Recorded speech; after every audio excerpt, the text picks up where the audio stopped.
On va pouvoir commencer. De toute façon, le webinaire est enregistré, donc vous aurez accès après au replay une fois que le webinaire sera terminé, donc d'ici la semaine prochaine.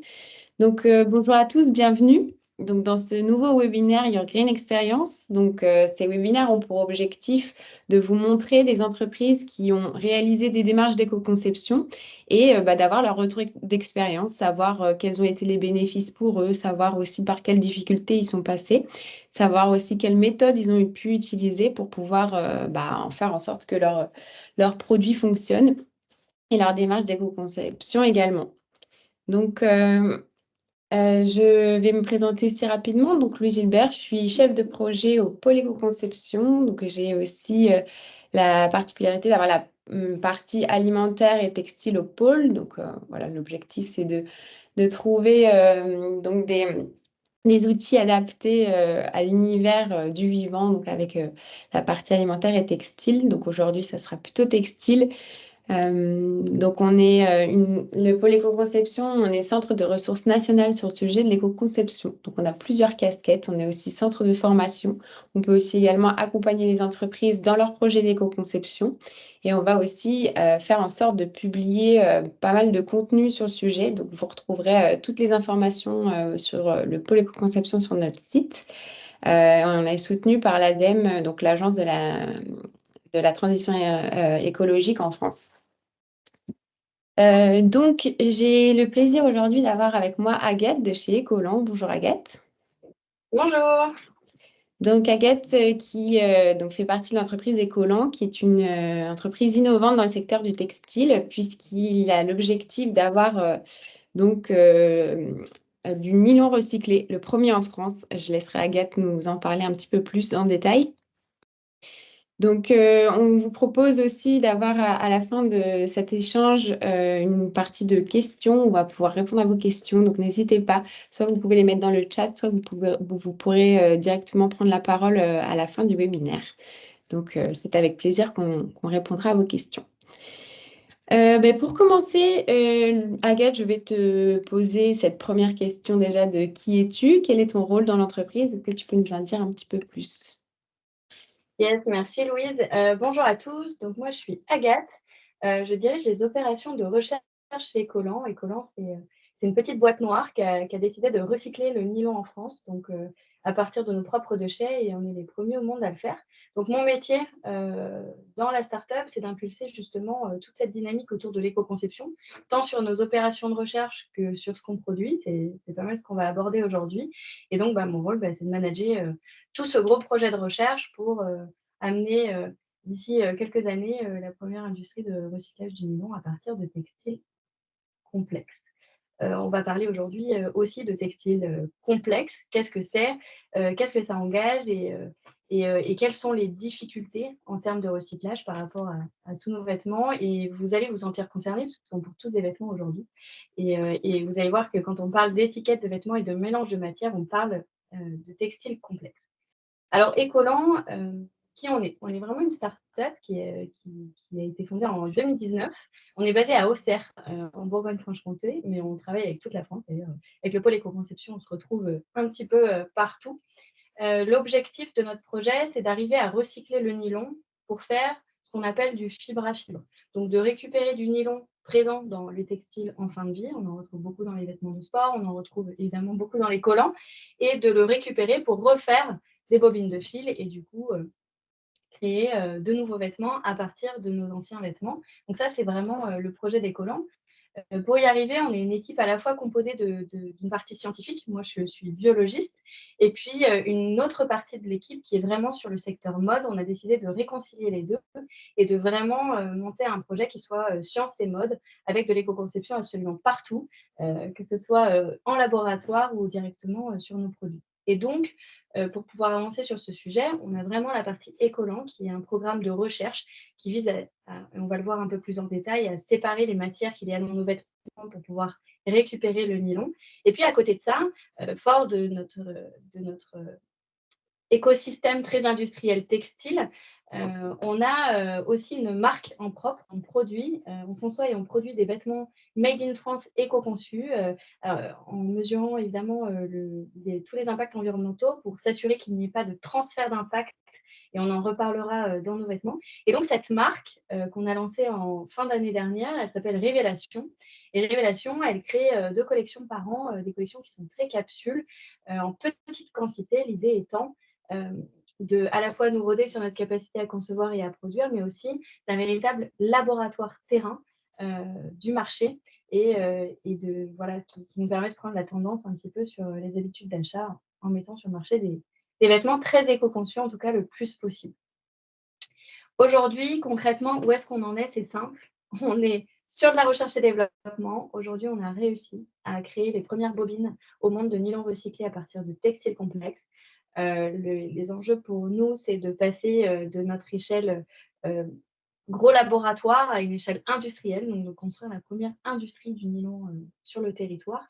Et puis à côté de ça, c'est de développer justement toute cette partie marque en montrant qu'il est possible d'éco-concevoir en France, qu'il faut quand même quelques outils et donc on continue à s'améliorer, on continue là-dessus.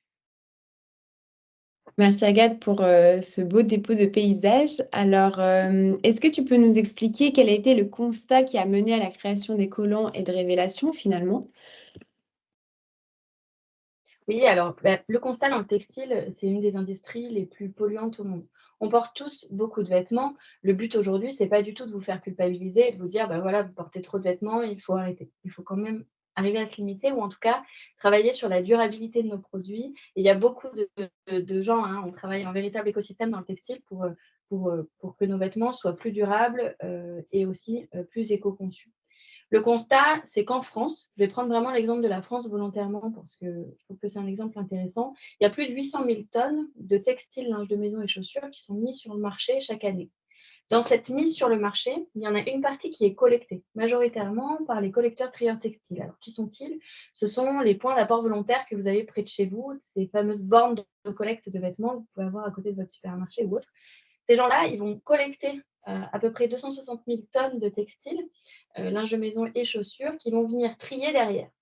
Leur objectif, c'est d'avoir des filières de revalorisation pour pouvoir renvoyer ces textiles en fin de vie vers une seconde vie ou en tout cas une méthode de recyclage.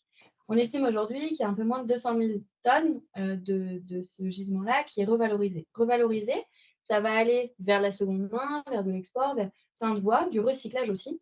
Ce qu'il faut bien retenir, c'est qu'il y a moins de 1% des vêtements en fin de vie abîmés qui redeviennent des vêtements par des voies de recyclage. Et donc, nous, Ecolan, on est vraiment spécialisés sur ce segment-là qui est très petit et qui a vocation à se développer, puisque d'ici quelques années, il faudra qu'on collecte tout autant que l'on met sur le marché et peut-être mettre aussi un peu moins sur le marché. En tout cas, l'idée, c'est qu'on s'est vraiment spécialisé sur cette filière-là. Et puis évidemment, comme je suis biologiste de formation spécialisée en développement durable, je sais à quel point les impacts sur le cycle de vie des produits peuvent être importants à toutes les échelles. Et donc, c'est important de regarder l'entièreté vraiment du cycle de vie de nos produits. Donc, ça marche pour les vêtements, mais aussi plein d'autres choses pour pouvoir vraiment faire les bons choix, et notamment en termes de consommateurs. Mais nous, on est plutôt du côté production. Dans le cas du collant, par exemple, les gros impacts, ils se trouvent au niveau de l'extraction des matières et de l'enfouissement. On parle de collant puisque c'est notre modèle d'étude. On a décidé de commencer à travailler sur ce modèle-là. Mais en tout cas, on travaille à la fois sur l'extraction des matières pour éviter d'aller chercher dans les ressources naturelles finalement de nouveaux gisements et d'utiliser les déchets qu'on a chez nous. Et aussi, on évite d'enfouir ces déchets en fin de vie. Donc, on travaille aussi sur la fin de vie du produit. Tu vas parler des cycles de vie du textile. On en reparlera un petit peu plus tard dans le webinaire. On verra quel est ce fameux cycle de vie.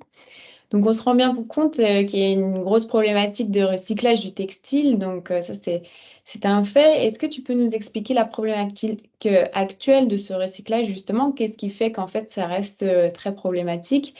Et quel est aussi l'impact de la filière du collant? Yes.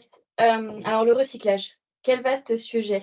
Le recyclage, ce qu'il faut savoir déjà dans les vêtements, c'est qu'on peut avoir à la fois des fibres naturelles et des fibres synthétiques. Nous, on s'est spécialisé dans les fibres synthétiques et plus spécifiquement dans le nylon, qui est la deuxième fibre la plus utilisée en termes de fibres synthétiques au monde, après le polyester. Ça veut dire quoi? Ça veut dire que la plupart de nos vêtements, finalement, c'est des plastiques. Et il faut savoir, avant que ça devienne des vêtements et que ça devienne du fil, ce sont des petites billes, des petits granulés que l'on va venir fondre et en faire du fil pour en faire des vêtements.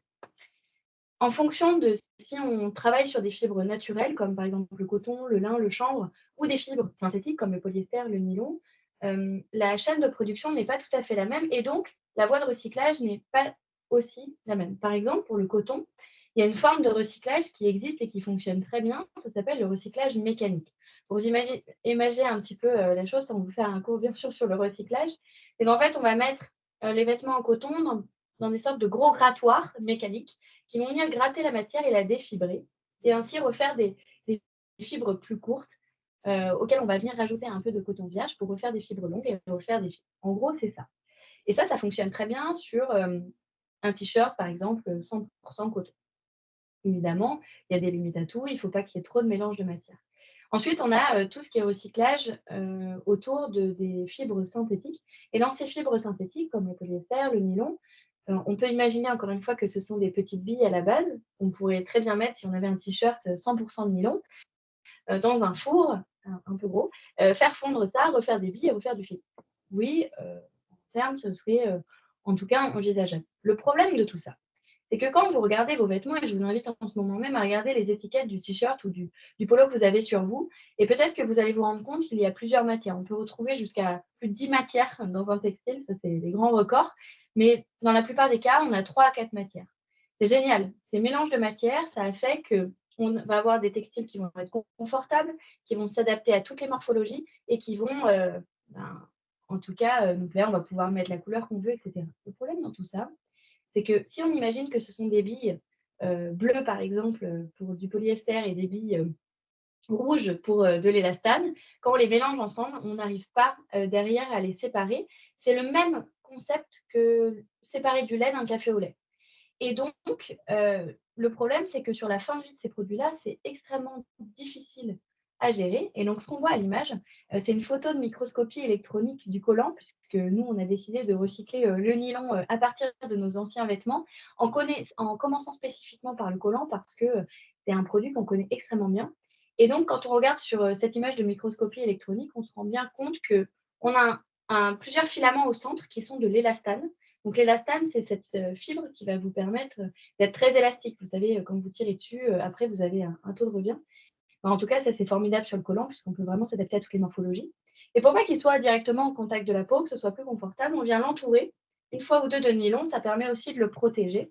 Et ce qui fait qu'on va avoir un seul et même fil qui va être confortable, durable, résistant, puisque le nylon est une matière qui est très résistante, mais qui va être aussi adaptable à toutes les morphologies. Donc force et robustesse, mais l'élasticité au fil, c'est ce qu'on lui demande. Et donc, ce mélange de matières, il est très bien connu par les industriels pour arriver à les mélanger entre eux, comme on le voit sur l'image. Malgré tout, on ne sait pas les séparer. Et donc, la problématique majeure qu'il y a aujourd'hui dans le recyclage textile, ce sont tous ces mélanges de matières, tous ces vêtements que vous achetez avec 4 matières différentes à l'intérieur, et notamment cet élastane, pose problème. Donc, nous, chez Collant, le vrai verrou technologique qui se cache derrière nos technos, mais ça a été d'arriver à séparer ces matières sur toujours le même exemple du lait d'un café au lait pour arriver à récupérer le nylon et le réindustrialiser derrière. Donc pour ça, on est d'ailleurs labellisé ce qu'on appelle Deep Tech. Donc c'est des technologies très profondes qui vont arriver, qui vont être plutôt disruptives, qui vont permettre d'avoir plusieurs applications. Et ce qu'on imagine, c'est qu'on arrive à le faire aujourd'hui, on arrive à refaire des bobines de nylon. Donc l'objectif, ce sera de refaire des bobines de nylon pour justement, à échelle industrielle, pouvoir abonder et fournir aux marques un nouveau nylon français, local, traçable, beaucoup plus éco-conçu.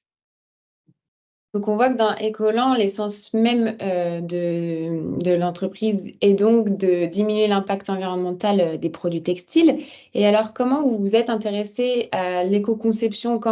Quelle place elle prend en fait dans votre quotidien? Donc, plutôt peut-être pour la marque Révélation. Est-ce que tu peux nous dire comment vous vous êtes lancé dans la démarche d'éco-conception? Est-ce que vous avez été accompagné? Comment ça s'est passé? En fait, quelles auraient été vos premières réflexions, vos premières étapes de réflexion? Voilà, est-ce que tu peux nous en dire plus sur ce sujet?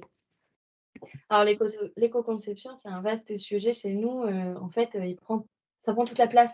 Pas toute la place, c'est-à-dire que c'est toujours, une case, qui est cochée comme un post-it que vous auriez sur votre ordinateur en continu. Ben, en fait, nous, c'est comme ça qu'on l'aborde chez Ecolab. Pourquoi? Parce qu'au enfin, à l'inverse d'une entreprise traditionnelle qui aurait à prendre un virage en termes de transition écologique. Nous, on est né pour répondre à une problématique industrielle, venue de l'idée d'industriels qui avait à cœur de trouver une solution pour finalement ce qu'ils mettent sur le marché. Donc, dans ce cadre-là, en fait, nous, on est né comme ça, donc ça a été aussi beaucoup plus simple à mettre en place puisque tout ce qu'on fait chez Ecoland, que ce soit dans la recherche ou que ce soit justement dans l'éco-conception, donc dans la conception et la production de textiles, en fait, on a ce volet éco-conception. Alors évidemment, on n'y est pas allé tout seul, même si on a des compétences en interne, bien sûr, on ne peut pas tout faire. Et un des gros enjeux qu'on a eu, ça a été vraiment de faire participer l'ensemble des parties prenantes du projet. Parties prenantes, ça veut dire l'ensemble des équipes. Des équipes, c'est à la fois les équipes scientifiques, mais aussi les équipes commerciales et les équipes développement produit avec le service achat, mais aussi les industriels textiles qui produisent avec nous et qui avaient tout à apprendre. Donc, on s'est fait accompagner par l'ADEME et aussi, bien évidemment, par le pôle éco-conception. On travaille ensemble depuis plusieurs années. L'idée étant de pouvoir sensibiliser à la fois vraiment les experts du secteur mode, les experts de l'industrie textile, les chercheurs, et voilà, et pour avoir un ensemble d'experts pluridisciplinaires qui avancent dans la même direction, avec les mêmes objectifs. Et surtout, l'éco-conception, pour nous, c'est des questions qu'on se pose constamment sur est-ce que finalement on a décidé de faire ça, est-ce que c'est une bonne idée, pourquoi, et on décortique. C'est vraiment du temps qu'on accorde à l'ensemble de nos projets et on prend le temps avant de se lancer de se poser vraiment toutes les questions qui peuvent être posées. Et donc, dans le concept de la marque Révélation, comme on crée des vêtements, l'idée c'était d'avant les produire. Donc là, on voit sur l'image, donc ça c'est le produit qui arrive prochainement, qui est disponible uniquement en précommande. On a fait des coupe-vents imperméables, éco-conçus Made in France. Donc on a été très fiers de les présenter au salon du Made in France.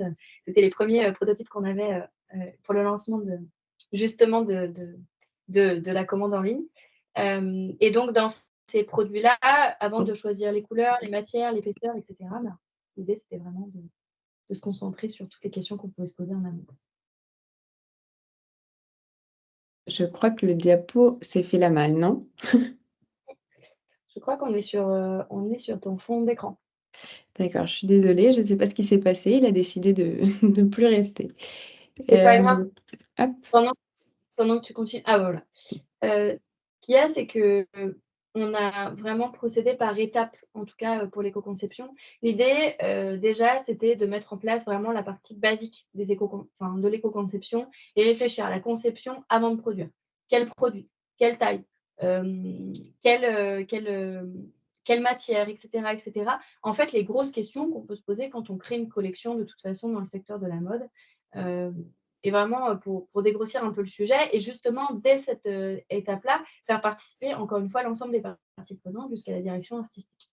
L'idée ensuite, pour aller plus loin, on a décidé de former vraiment l'équipe pour impacter vraiment à échelle presque personnelle l'ensemble des personnes qui travaillent avec nous, que ce soit dans l'équipe ou nos partenaires. Et donc, l'idée, c'était de sensibiliser tout le monde à l'éco-conception et donc d'avoir les mêmes bases de réflexion et du coup les mêmes connaissances finalement un peu théoriques qu'il fallait avoir pour commencer. Donc ça, on l'a fait avec le pôle éco-conception qui nous a accompagnés sur cette partie-là. Je pense que c'est tout ce que je voulais dire sur l'éco-conception. Il y a peut-être autre chose, mais on reviendra dessus sur la partie polyester. OK. Alors Agathe, tu nous as pas mal parlé du cycle de vie de vos produits. Donc si on reprend un petit peu ce cycle de vie du vêtement de manière théorique, donc en fait, l'enjeu environnemental dans le textile, il peut être différent en fonction de la fibre qu'on va utiliser. Donc pour rappel, il existe 3 fibres. Des fibres plutôt naturelles, donc c'est ce qu'on va retrouver dans la laine, par exemple, le coton, etc. Il va y avoir donc des enjeux environnementaux en lien avec l'agriculture, puisque voilà, on va retrouver les enjeux, par exemple, de la culture de coton, de l'élevage pour la laine, etc.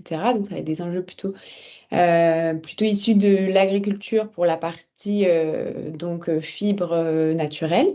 On va retrouver aussi ensuite des fibres artificielles, donc c'est toutes les fibres qu'on dit cellulosiques. donc issu de cellulose de bois en général. Après, ça peut être d'autres types de cellulose. Donc là aussi, les enjeux environnementaux vont être spécifiques en fonction de la matière première. Oui, après, on va retrouver tout ce qui est les fibres donc, issues de la pétrochimie, toutes les fibres synthétiques. Donc là, on va avoir plutôt des enjeux environnementaux en lien avec l'extraction du pétrole. Donc pour passer de cette matière première à une fibre, il va y avoir tout un tas de traitements qui vont aussi nécessiter un impact environnemental pour arriver à ce qu'on appelle la filature. Donc, ça va être cette fameuse matière qui va nous permettre de confectionner notre textile. Ensuite, une fois qu'on a la filature, on va pouvoir passer au tissage, tricotage de ce fil. Donc là aussi, en fonction du process, on va avoir un impact à cette étape. Ensuite, on va avoir l'étape d'énoblissement. Donc, c'est vraiment ce qu'on va apporter au textile comme caractéristique. Donc, ça peut être une imperméabilisation, ça peut être un blanchiment, ça peut être une coloration après avoir blanchi le textile, etc. Donc, ça va être toutes les étapes d'après aussi du textile. Donc, là aussi, on va retrouver beaucoup d'enjeux environnementaux en lien avec cette étape, surtout sur certains types d'énoblissement en particulier. Une fois que notre produit est passé par cette étape, on va avoir les confections, opérations de finition. Donc, c'est là où on va ajouter la fabrication, les fournitures également. Donc, les fournitures, tout ce qui est fermeture éclair, boutons, etc. Donc, là aussi, il va y avoir certains enjeux.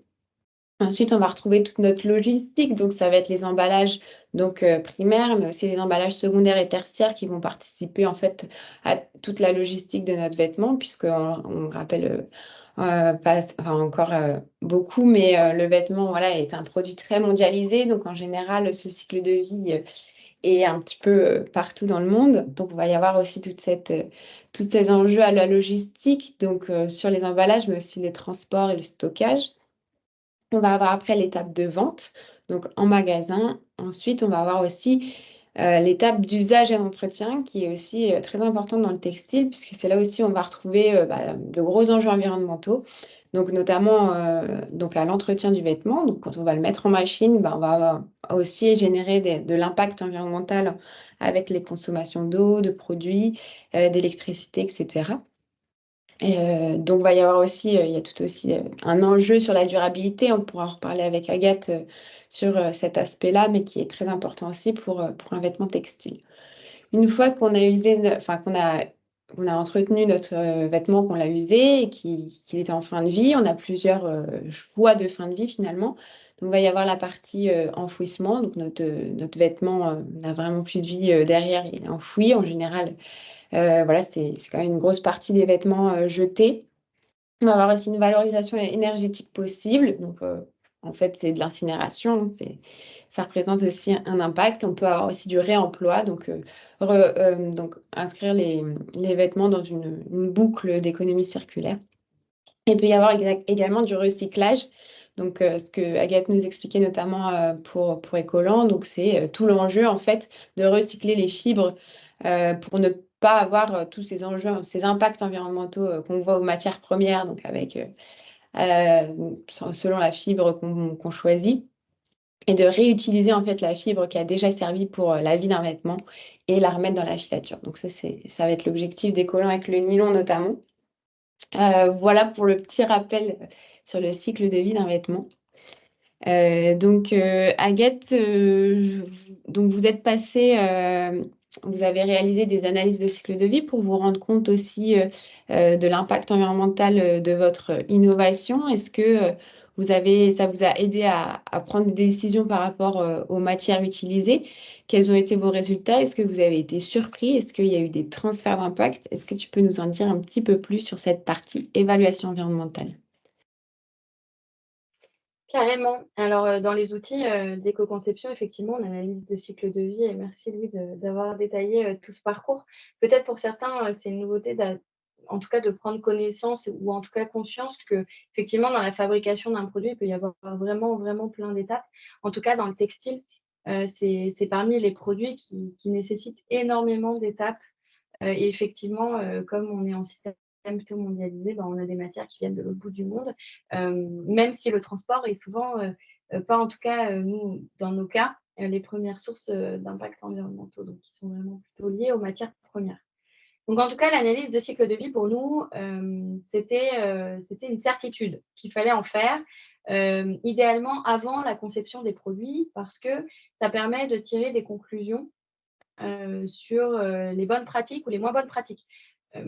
En éco-conception, on commence souvent par du bon sens, en tout cas quand on amène dans, cette thématique dans une équipe pluridisciplinaire où c'est pas toujours très simple d'amener ça. Et donc, dans le bon sens, parfois, on peut se tromper. Et c'est là que l'analyse de cycle de vie va venir vraiment compléter finalement tout ce qu'on pensait être une bonne chose, parfois pour quelque chose de mieux. Et donc, ça nous permet de prendre des pistes d'amélioration, puisque nous, chez Collant, il y a vraiment quelque chose qui nous caractérise.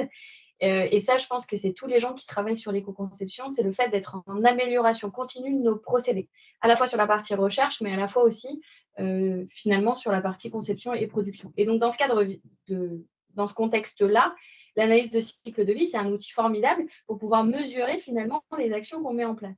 Et donc, sur tous les produits qu'on a fait, on a fait l'analyse du cycle de vie. Puis là, je vais revenir sur le tout premier produit de révélation qui a été une chaussette. Donc là, j'ai encore un prototype, vous voyez, sur mon bureau dans les mains. Cette chaussette, on avait décidé de faire une chaussette 100% recyclée made in France. Pas facile parce que pour avoir du fil recyclé, ça se comporte de manière différente sur les machines. Outre les impacts environnementaux qu'on a mesurés et sur lesquels je vais revenir, en fait, en termes de production, ça a été complexe. Et pour tout vous dire, on a mis plus d'un an à prototyper ce produit-là pour être sûr que on arrivait bien à le faire et qu'il correspondait au cahier des charges qu'on s'était fixé d'éco-conception vis-à-vis de l'analyse des cycles de vie qu'on a réalisé. Alors en tout cas, là, on voit quelques résultats qu'on a décidé de vous montrer aujourd'hui. Qu'est-ce que veulent dire ces graphes? C'est qu'on a fait vraiment une analyse complète sur ce produit et on va y revenir. L'analyse de cycle de vie était un des outils et dans cet outil, on s'est dit, on va venir comparer, savoir si le polyester, donc c'est la matière qu'on a utilisée pour faire ce produit-là, le polyester recyclé est-il mieux ou moins bien finalement que du polyester vierge? On s'est quand même posé la question, même si le bon sens dirait que c'est plutôt comme ça, from scratch, un gain environnemental, mais en fait, on voulait pouvoir le vérifier, le mesurer. Et donc, ce qu'on voit sur le graphe de gauche, c'est la différence justement entre le polyester, donc recyclé, le RPET, comme on l'appelle, et le PET vierge, donc le polyester qu'on utilise dans la plupart de vos vêtements. Ce que l'on voit, c'est qu'en fait, on a étudié plusieurs impacts qui sont le réchauffement climatique, l'écotoxicité marine, les radiations, etc. Donc, c'est des critères qu'on a choisis ensemble en équipe avec le pôle éco-conception, qui, à notre sens, répondaient le mieux, en tout cas, à l'étude qu'on voulait mener. Et donc, si je regarde, par exemple, sur les ressources naturelles, en fait, le polyester recyclé, forcément, a beaucoup moins d'impact, quasiment de 40% en gain environnemental, du coup, par rapport à du polyester vierge, parce qu'au lieu d'aller chercher dans les ressources naturelles, finalement, des matières, on va venir recycler une matière qui existe déjà. Et donc, rien que pour ça, ça nous a permis de mesurer les gains environnementaux finalement de nos produits sur ces 6 critères qu'on avait définis, notamment sur le réchauffement climatique et sur l'écotoxicité marine. Et sur le réchauffement climatique, on voit qu'il y a quasiment 20% de gains environnementaux du polyester recyclé versus du polyester vierge. Donc, en tout cas, ça nous a rassurés sur notre choix de matière. Et on avait décidé de toute façon de travailler sur des matières synthétiques puisque c'est notre cœur de métier. Et que ça correspondait, là j'en parle pas, mais sur la durabilité du produit qu'on voulait avoir. À droite, vous avez un autre graphe qui représente, là pour le coup, la comparaison entre la chaussette Révélation et des chaussettes qu'on a prises volontairement sur le marché qui n'avaient pas forcément quelque chose à voir en termes de matière, de couleur, etc. On a juste pris un panel qui pouvait représenter au mieux finalement les chaussettes que l'on trouve sur le marché aujourd'hui en France. Y compris dans la grande distribution.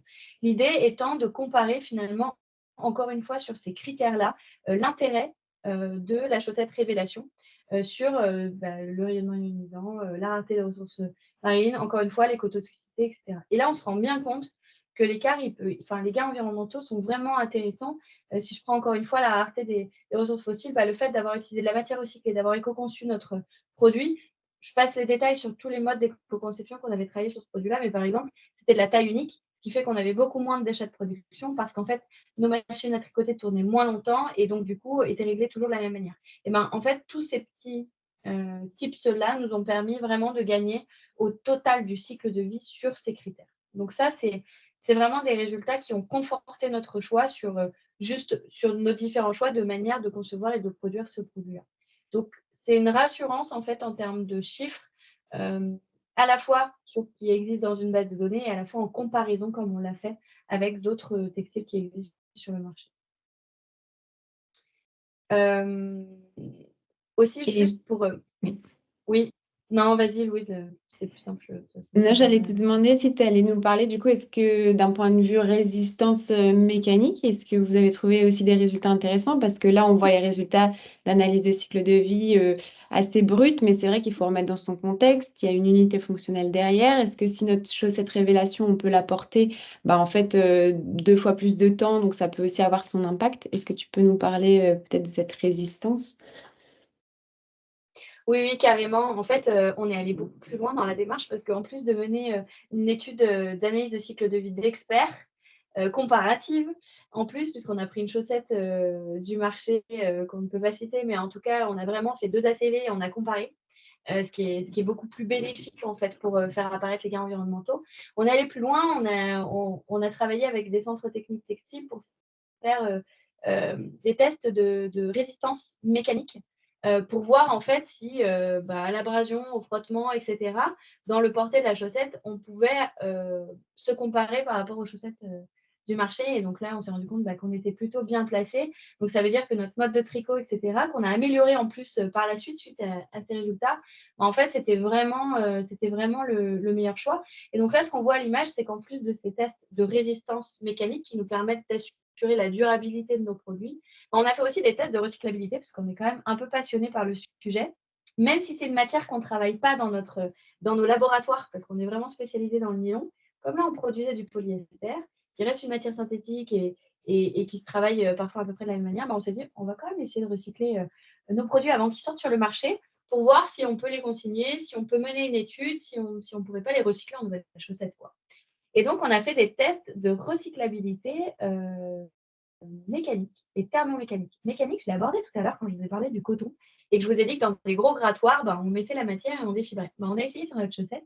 Et en fait, ce qui se passe, c'est que l'élastane qu'on a dedans, qui nous permet d'avoir justement adaptable à toutes les pointures et plus de confort aussi et de tenue pour éviter qu'elle tombe dans la journée, en fait, a posé problème. On avait pourtant mis que 4% d'élastane parce que justement, les centres techniques nous avaient dit vous aurez peut-être une chance de faire des tests, mais il ne faut pas dépasser 5% d'élastane. Donc, on a travaillé avec notre tricoteur pour mettre le moins possible d'élastane dedans. On a travaillé sur un fil qui ressemble très proche à un fil de collant, donc un mélange de polyester et d'élastane, qui nous a permis de faire des tests de recyclabilité, en tout cas mécanique, et aussi thermomécanique. Alors, je vous l'ai dit, vos vêtements, la plupart du temps, c'est du plastique. Il ne faut pas avoir peur de ça parce que le plastique, il crée beaucoup de pollution quand on le crée, quand on extrait les matières premières.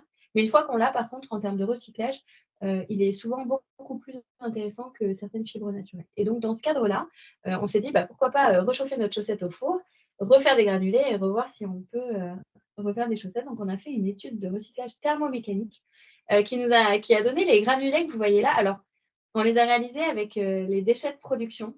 Et là, pour le coup, donc vraiment après la production, l'idée étant de voir si sans produire plus de déchets, donc on a utilisé vraiment que ce qu'on avait, toutes celles qu'on ne pouvait pas vendre, pour faire ces granulés-là. Donc c'est un mélange de couleurs qui a fait ces granulés violets. Et ces granulés violets, on en a fait des bobines de fil que vous voyez sur l'image de droite. Voilà, pour prouver qu'on était capable, en tout cas, de faire des études de recyclabilité thermomécanique. On est même allé plus loin puisqu'on a même fait des tests sensoriels pour voir si le polyester, et en tout cas le polyester recyclé, pouvait être une matière intéressante au toucher et pouvait ne pas effrayer finalement la clientèle qui avait l'habitude, par exemple, d'acheter du coton ou des matières naturelles. Là aussi, les résultats sont super ressortis en termes de douceur, etc. Voilà, je ne peux pas tout vous communiquer, mais en tout cas, on est vraiment allé très loin en termes d'éco-conception et même de tests derrière de recyclabilité pour la fin de vie. Donc vraiment, on a pris en compte l'ensemble de la vie de notre produit. On a fait une étude chiffrée qui est l'analyse cycle de vie comparative en plus, du coup, dont certains résultats qu'on vous montre ici. Puis on a fait des tests aussi de recyclabilité pour travailler sur la fin de vie, pour réduire au maximum les impacts et vraiment analyser finalement toutes les stratégies qu'on pouvait avoir autour de la fabrication d'un vêtement à partir de matières recyclées, made in France, avec les partenaires avec lesquels on travaille pour la R&D. Voilà, concrètement, je pense avoir répondu à tout ça. Peut-être quand même que vous voulez savoir ce qu'on a décidé de faire à la fin de toutes ces études. Donc on a décidé de travailler sur du polyester recyclé, à 100 enfin à 87. Les 4 étant de l'élastane recyclé qu'on avait aussi, sourcé, sur le marché et pour la petite anecdote, même le logo, qu'il y a, sous les chaussettes, donc le logo de la marque Révélation et aussi du fil recyclé et ça a été, super galère, en termes de production de produits parce que c'est un fil qui a plus glissé. Donc voilà, on a dû recommencer, quelques fois, pour pouvoir, arriver à ce projet-là, mais on est hyper fiers de sortir aujourd'hui avec la marque et là avec, ces ponchos et ces coupes-vents qui arrivent, sur le marché, très, très, très, très bientôt, avoir, un produit qui est le plus éco-conçu possible et surtout sur lequel on peut répondre absolument à toutes les questions, qu'on va nous poser sur la matière et cetera. Voilà. Merci Agathe pour ces précisions. Est-ce que tu peux nous parler peut-être des microparticules de plastique au lavage? Est-ce que c'est des tests que vous avez pu effectuer également? Est-ce que le fait de recycler la matière, ça a un impact peut-être sur la partie relargage ou en principe, comme c'est souvent lors des premiers lavages, bah, en soi, on peut se dire qu'une fois que le fil est recyclé, on a moins ce problème-là.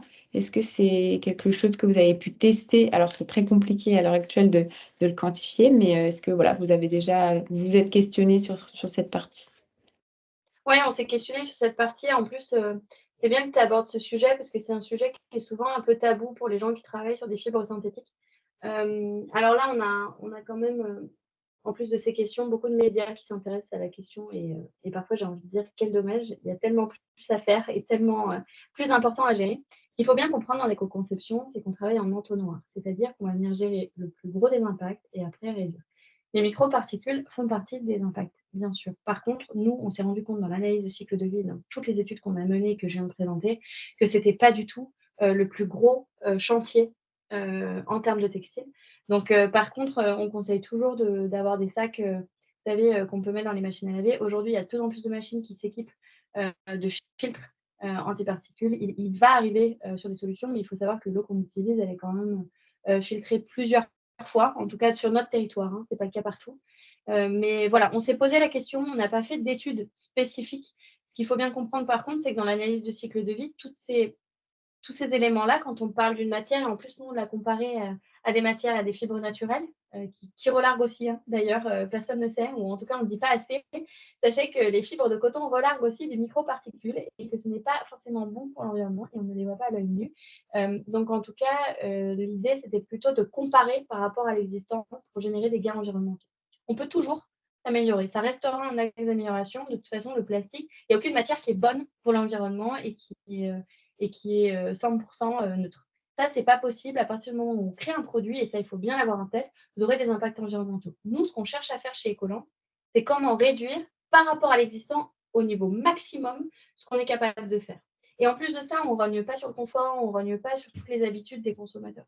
Donc, c'est un vrai enjeu, mais pour nous, le plastique, souvent les gens qui travaillent dans le plastique, ils ont tendance à dire que le plastique, c'est fantastique. Je vous l'ai dit tout à l'heure, le recyclage sur les fibres plastiques est souvent beaucoup moins impactant, en tout cas nous on le voit sur nos process de recyclage du nylon, que certains process de recyclage de fibres naturelles. Voilà. Donc il faut bien le garder en tête. OK, merci Agathe. C'est vrai que c'est encore, assez difficile de quantifier dans les analyses de cycle de vie le relargage des microparticules de plastique, mais aussi le relargage, comme tu le disais, des fibres, naturelles qui relarguent aussi, en fait, tous les process d'énoblissement qu'il y a eu avant, donc pas mal de produits chimiques également et ça, on a encore beaucoup de mal à le modéliser et à vraiment, avoir, donc, de des résultats derrière ça. Mais, merci pour avoir, répondu à ce point. Donc, encore quelques petites questions, sur Révélation notamment, donc vous avez travaillé sur, vos matières premières, ça c'est un fait, donc c'est une des grandes stratégies d'éco-conception que vous utilisez. Est-ce que, il y a eu d'autres stratégies d'éco-conception que vous avez mis en place? Est-ce que tu peux nous en dire plus? 1 milliard! Non, je plaisante. Oui, en fait, on ne peut pas travailler que sur, un seul des pendants d'un produit. Je reprends l'exemple de nos ponchos imperméables qui vont sortir là, prochainement. Dans un poncho, vous avez la matière, vous allez avoir les coutures, vous allez avoir le degré d'imperméabilité, vous allez avoir la matière qui est à l'intérieur, vous allez avoir le design, l'affûtage, les couleurs, les quantités, tout ça est géré. Et donc, nous, avant de produire cette collection de capsules, on est hyper fiers, qui est complètement bio-inspirée par ailleurs. Donc, encore une fois, cet ancrage très nature. On a décidé de les produire en très peu de quantité, par exemple. Comme les chaussettes, ça c'est aussi un parti pris qui n'est pas forcément dans le modèle économique le plus classique que l'on peut retrouver dans les marques de mode et surtout les marques de mode premium. Mais c'est un parti pris qu'on a décidé de faire parce qu'on a trouvé le bon compromis justement sur la quantité qu'on était capable de produire pour ne pas générer finalement et se retrouver avec des fins de stock ou des choses que l'on ne pourrait pas vendre, etc. Donc l'idée, c'était vraiment de travailler sur ces quantités pour que, par exemple, je vais prendre l'exemple de la teinture et des imprimés, pour que ce soit le bon réglage. Par exemple, un rouleau imprimé, je sais pas, je dis n'importe quoi, il va falloir au moins 6 mètres parce que il faut le temps que l'impression se fasse. En fait, du coup, on a ajusté le nombre finalement de produits à ce nombre de 6 mètres pour un peu comme des carreaux de carrelage. Je sais pas si ça vous parle, mais faut demander en termes de mètres carrés. Sauf que les paquets de carrelage, je sais pas, ils sont partis packs. En fait, du coup, on a calculé finalement par nombre de packs directement pour produire à la fin. Et ce qui est là aussi un outil d'éco-conception. Les couleurs, le design, c'est un vrai sujet. Il a fallu s'entendre avec la direction artistique pour que on puisse mettre uniquement les choses dont on avait besoin. Par exemple, les œillets. Les œillets, vous savez, ce sont ces petites choses souvent que l'on voit en métal et qui permettent l'aération souvent sous les bras ou le long du corps pour que l'air circule à l'intérieur de votre vêtement. Et sur un coupon imperméable, c'est un vrai sujet pour que ça reste confortable. Et en fait, on a limité au maximum ce nombre d'œillets et on les a placés beaucoup plus stratégiquement. On a travaillé aussi sur la taille et sur la matière de ces œillets, donc qui sont vraiment les accessoires qui est un vrai sujet, mais pour les placer au bon endroit, etc. Donc ça, c'est vraiment un travail collectif pour rechallenger l'ensemble des parties prenantes sur l'ensemble de ces choix d'achat qui constituent un seul et même vêtement. Et vous allez avoir la même chose sur tous les produits qui ont des fermetures éclairs, qui ont des boutons. Par exemple, on a décidé de mettre des boutons pression plutôt qu'une fermeture éclair, parce qu'en termes d'impact environnemental, c'était beaucoup plus intéressant. Et on n'a pas rogné en fait sur finalement la technicité du produit, puisqu'on a retravaillé sur des coutures différentes qui permettent à l'eau de ne pas rentrer à l'intérieur. Et donc ça, c'est aussi un des outils qu'on a utilisé en termes de conception. Ok, donc on voit que la démarche d'éco-conception est vraiment très présente hein, dans la marque Révélation. C'est très intéressant. Je vois que tourne. On va peut-être demander s'il y a des questions dans la salle. Donc n'hésitez pas à soit prendre le micro, soit poser vos questions dans le chat. Alors, est-ce qu'on a des questions?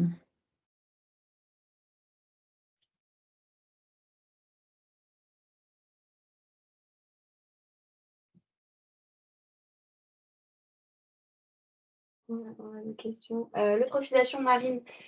Oui, alors qu'est-ce que l'eutrophisation marine? En fait, c'est. Bon, je ne sais pas si tu veux répondre, Louise, en fait. Oui, en fait, c'est vrai qu'on n'a pas forcément expliqué donc, les indicateurs environnementaux qui ont été utilisés. Donc, l'eutrophisation, on le retrouve souvent dans le textile. Ça va être un critère environnemental un peu incontournable dans le secteur du textile. En fait, il s'agit, donc l'eutrophisation dans la nature, c'est un excès d'azote dans un milieu, de phosphore, ce qui va saturer en fait un milieu, ce qui va l'asphyxier. Donc, en fait, ce qui se passe, c'est qu'il y a un trop plein d'azote, trop plein de phosphore qui va faire en sorte que, en fait, c'est le phénomène des algues vertes qu'on peut voir aussi. Donc, il y a toute une population d'algues qui va proliférer et en fait asphyxier le milieu d'en dessous. Donc, la photosynthèse va plus pouvoir s'opérer. Donc, ça va être la mort en fait de tous les organismes en dessous. Donc, c'est une grosse problématique. Voilà un peu. J'espère que ça a répondu à la question. On avait aussi des questions. Alors là, peut-être plus pour moi sur la partie collant. Est-ce qu'on peut apporter les collants abîmés au point de collecte? Oui, j'en ai pas parlé en parallèle de nos recherches. On a vraiment 3 grandes activités chez Collant. C'est la recherche autour du recyclage des bobines. Donc aujourd'hui, ça a marché. Maintenant, l'idée, c'est on ne fait plus de recherche, on fait du développement industriel. En parallèle de ça, forcément, qui dit développement industriel dit collecte de collants. Donc aujourd'hui, on collecte dans toute la France. On travaille avec des collecteurs trieurs textiles. Donc quand vous ramenez vos collants dans les points d'apport volontaire près de chez vous, normalement, en tout cas dans la plupart des endroits en France, ils nous reviennent. Et on travaille aussi avec des entités où vous pouvez amener directement vos collants chez nos partenaires, je vais prendre un exemple concret avec qui on travaille en ce moment, dans tous les printemps de France, vous allez retrouver des box et collants dans lesquels vous pouvez ramener vos collants usagés.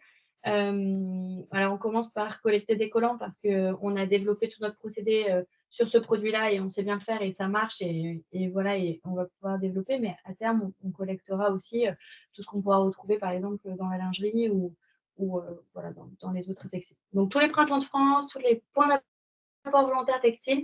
Et après, n'hésitez pas à nous recontacter en fonction de l'endroit où vous êtes en France. On pourra aussi vous rediriger vers le point d'apport volontaire le plus proche de chez vous.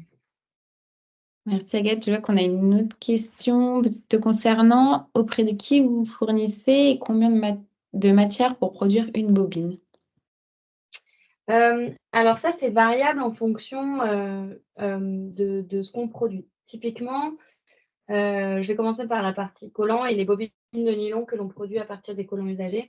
Ça, je ne pourrais pas vous donner la réponse parce qu'on est soumis à une très forte confidentialité et ça concerne le procédé. Maintenant, pour peut-être la question concerne plus l'image qu'on a sous les yeux et justement les granulés de nos chaussettes. Il faut quand même, je crois qu'on avait près de 50 kilos pour faire les bobines et on en a fait à peu près une dizaine. Donc, si je dis pas de bêtises, ça doit être ça. Mais après, en fait, le nombre de bobines, enfin la quantité de matière pour faire une bobine, ça va dépendre de la taille de votre bobine et d'une bobine de fil. Une fois qu'elle est sortie du four, on va l'appeler comme ça, il va falloir quand même travailler sur le fil, la texturer. Donc, ça va dépendre énormément de critères. C'est difficile de répondre sur tous les produits qu'on fabrique et sur toutes les matières qu'on travaille. Et auprès de qui on se fournit? Alors, en nylon, auprès de nous-mêmes, puisqu'on est capable de le recycler. Donc, on se fournit auprès des gens qui nous ramènent des collants en fin de vie. Et après, pour le polyester,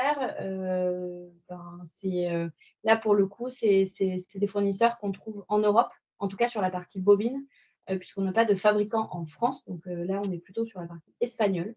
Et donc, si vous voulez plus de détails, n'hésitez pas à nous contacter après. Il n'y a aucun problème, il y aura un SAV. On pourra même peut-être faire de la mise en relation, mais en tout cas, voilà, on peut trouver des matières recyclées. Il faut juste vraiment contrôler en fonction des fournisseurs avec lesquels vous travaillez, s'ils ont une idée de d'où viennent les matières premières, etc., pour pouvoir remonter. Et ça, c'est un vrai challenge en éco-conception, encore plus en textile. Il y a beaucoup de fournisseurs qui ne savent même pas d'où viennent leurs matières. Quand vous baladez dans les usines textiles, vous vous rendez compte qu'en fait, la plupart des gens ne savent même pas d'où viennent leurs bobines. Donc, en tout cas, nous, on a fait un petit mapping, on a fait un gros travail de fond là-dessus avec le pôle éco-conception. Donc, voilà, n'hésitez pas à revenir vers moi pour des questions comme ça détaillées. On pourra même se caler un petit rendez-vous direct pour répondre à vos questions. Et Agathe, est-ce que tu as remarqué une perte de performance mécanique sur le PET recyclé? Et non, et non, c'était un peu la question à 100 000 $. Non, en fait, on n'a pas regardé que en fait, la résistance mécanique, il y avait plein de choses qu'on a regardé dedans. On a regardé, par exemple, la résistance à l'éclatement.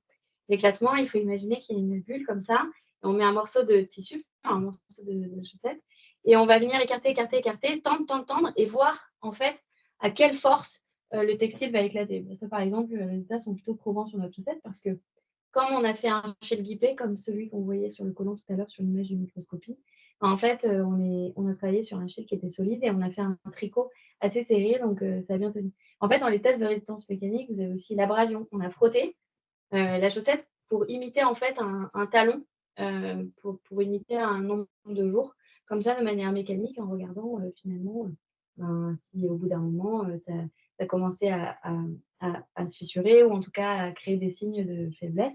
Là aussi, on est bien placé. Pareil sur la résistance à la couleur. On a fait des tests pour voir si notre pigment il tenait plus ou moins par rapport à des fibres naturelles et encore une fois par rapport à 6 paires de chaussettes que l'on trouve sur le marché. Là aussi, excellent résultat pour la chaussette Révélation. Donc voilà, il faut prendre vraiment tous ces critères.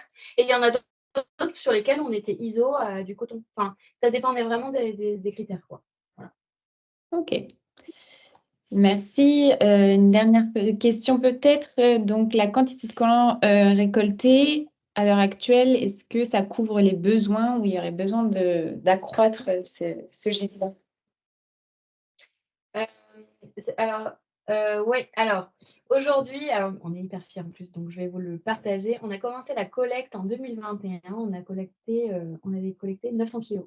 On était hyper contents parce que c'est un peu comme la première personne qui a collecté les piles. On ne savait pas trop si ça allait marcher et puis, l'éco-organisme nous avait dit, «Ça va être difficile quand même».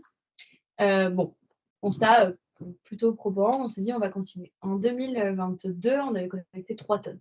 Là, on était trop contents, on s'est dit: 3 tonnes, ça nous correspond à peu près à nos besoins de l'année», puisqu'aujourd'hui, toute la collecte est destinée à nos laboratoires pour travailler sur ce qu'on appelle le scale-up, donc la montée en échelle de notre procédé qui, aujourd'hui, est à échelle laboratoire pour l'amener à une échelle industrielle. Et là, on vient de finir les bilans avec Mérima, ma collègue, sur cette partie collecte. On a collecté en 2023 12 tonnes de collants usagés partout sur le territoire. Donc, on est plutôt hyper fiers de ça. Et donc, oui, on a assez pour nos besoins aujourd'hui, mais on va avoir besoin de l'accroître, puisque comme nos enjeux, c'est de grossir en échelle et enfin, voilà, de développer la première usine de recyclage de nylon, on va avoir besoin d'un peu plus de nylon. Et donc, oui, on continue à développer les partenariats de collecte et avec plaisir, pour pouvoir échanger à ce sujet, puisqu'on partage, enfin, on collecte aujourd'hui auprès de plein d'entités différentes qui ont justement à cœur de développer des démarches responsables au sein de leur entreprise. Donc, on travaille comme ça avec des entreprises des types les URSSAF, la SNCF, voilà, ça peut être d'autres grandes maisons du luxe, des palaces parisiens aussi qui sont très consommateurs. Voilà, on travaille avec tout type d'entité qui a à cœur de développer la démarche et on accompagne énormément la formation des ambassadeurs chez vous directement pour pouvoir le mettre en place. Donc, on a vraiment des outils dédiés. Donc, avec plaisir pour échanger à ce sujet. Et oui, il nous en faudra plus. Merci beaucoup, Agathe. Est-ce que tu as un petit mot de la fin? Le mot de la fin, c'est il ne faut jamais s'arrêter. Nous, on est en amélioration continue de nos process. On a toujours de quoi s'améliorer. Et que ce soit sur tous les volets de la boîte, hein, que ce soit sur notre manière même de fonctionner au bureau, ou que ce soit même notre manière de produire ou notre manière d'éco-concevoir, ne serait-ce que nos procédés de recyclage. Là aussi, c'est pas évident. C'est difficile et les difficultés qu'on peut rencontrer, parce que l'on n'est pas parlé, c'est justement la prévention par rapport aux différentes parties prenantes qu'on peut avoir. Et le domaine textile, c'est un exemple de produit complexe puisqu'il faut plein d'étapes pour produire un vêtement. Et donc, il faut engager plein de monde dans la démarche. Et quand vous appelez des fournisseurs en Espagne pour leur demander d'où vient leur matière, il faut imaginer que c'est les enquiquine un peu, puis ça met tout le monde très mal à l'aise. Donc, l'idée là-dedans, c'est d'avoir, je pense, beaucoup de pédagogie. Nous, c'est comme ça qu'on aborde les choses et se faire accompagner. Le pôle éco-conception, ils ont une équipe de dingue. Et il faut se faire aider. Voilà, ça marche beaucoup mieux. Même si vous avez les compétences en interne, pour le coup. Merci beaucoup, Agathe. En effet, oui, c'est le grand principe de l'éco-conception, c'est que c'est vraiment une démarche d'amélioration continue. On pourra toujours moins impacter. L'objectif, voilà, c'est d'avoir toute cette énergie et d'essayer de faire le mieux possible. Merci beaucoup, Agathe. Vous pourrez retrouver donc la fiche de retour d'expérience de Ecolan sur le site du pôle éco-conception avec tous les autres retours d'expérience d'entreprises qui, comme Agathe, comme Ecolan, se sont lancées dans l'éco-conception.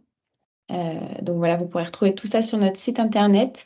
Vous pourrez retrouver également tous nos travaux, donc tous des produits aussi en vente sur le site avec des guides thématiques sur l'éco-conception, par exemple dans le secteur alimentaire, dans le secteur de l'emballage. Voilà, vous avez accès à tout ça. On a aussi le Green to Market qui est disponible.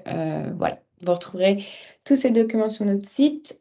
J'en profite aussi pour vous parler du webinaire de la semaine prochaine, donc de mardi prochain, qui a pour objectif de vous parler des dispositifs d'aide. Donc on n'a pas beaucoup parlé aujourd'hui, mais des dispositifs d'aide qui peuvent vous permettre de bénéficier d'un diagnostic d'éco-conception. Donc on reparlera de tout ça mardi avec les experts en France sur le sujet au pôle éco-conception. Voilà, on espère que ce webinaire vous a plu. N'hésitez pas à nous contacter si vous avez plus de questions. Et je vous souhaite une très bonne journée. Merci encore Agathe d'avoir été parmi nous. Et donc le webinaire sera disponible en replay très prochainement. Merci à tous et n'hésitez pas à nous contacter directement si vous avez d'autres questions qui viennent entre-temps. À bientôt! Merci beaucoup. Bon week-end à tous.